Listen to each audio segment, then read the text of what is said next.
एक जो तीसरा आरपीएससी से आपका नाम जुड़ता है, तो वर्तमान में आप देखते हो पिछले लगभग 1 साल से खबरों में, अखबारों में आरपीएससी छाया हुआ है।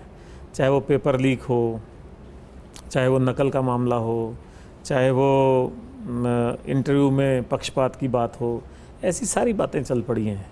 और अभी हाल ही में आप देख रहे हैं आरपीएससी मेंबर अरेस्ट हो रहे हैं।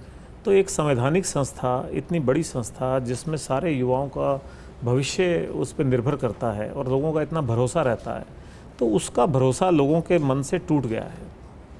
तो क्या सोचते हैं आप, ऐसे कैसे इसका गठन होना चाहिए, सदस्यों का चयन किस आधार पर होना चाहिए, और पूरा इसका कैसे आमूलचूल ढांचा बदले, कैसे इसमें आधुनिक तकनीक का समावेश हो कि लोगों का भरोसा बने इस पे वापस?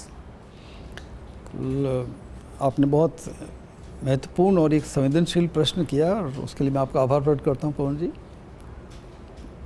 और मुझे सौभाग्य मिला इस कमीशन के 2 साल अध्यक्ष के रूप में काम करने का।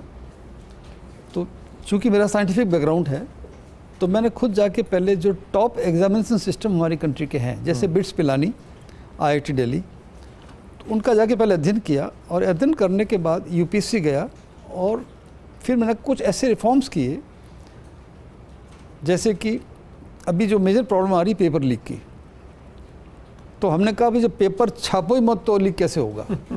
यानी हमने 110 एग्ज़ाम किए, उसमें 100 एग्ज़ाम ऑनलाइन करवाए। अगर आप एग्ज़ाम ऑनलाइन कराएंगे तो क्वेश्चन रेंडमाइज होते हैं, आंसर्स रेंडमाइज होते हैं, तो उसमें लीकेज, तो इसलिए वो 110 में से जो 100 एग्ज़ाम हमने ऑनलाइन कराए वो फुल प्रूफ ऑन डॉट हुए।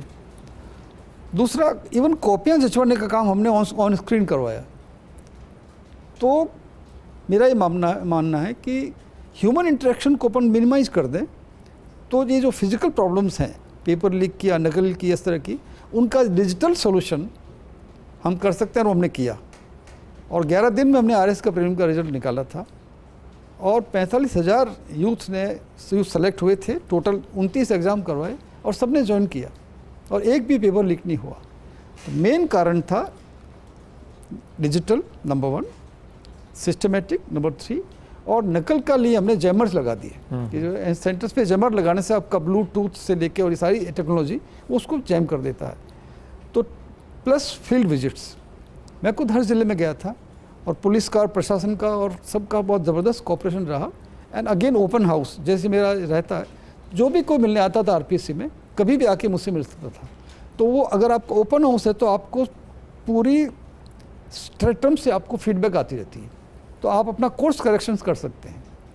और बेस्ट एक्सपर्ट्स को हम बुलाते हैं। यूपीएससी चेयरमैन खुद आए ये देखने के लिए कि हमने जो रिफॉर्म्स किए थे, on screen marking, digital evaluation and most of the exams on digital. तो अभी भी मेरा ये मानना है कि राज्य सरकार और लोक सेवा आयोग उस पर ध्यान दें कि जहाँ तक हो सके हम इसको डिजिटल एग्ज़ाम करवाएं। उससे काफ़ी हद तक मैं कह रहा हूँ 80-90% ये प्रॉब्लम सॉल्व हो जाएगी, पेपर लीक के भी और कॉपिंग के भी और मेल प्रैक्टिसेस की।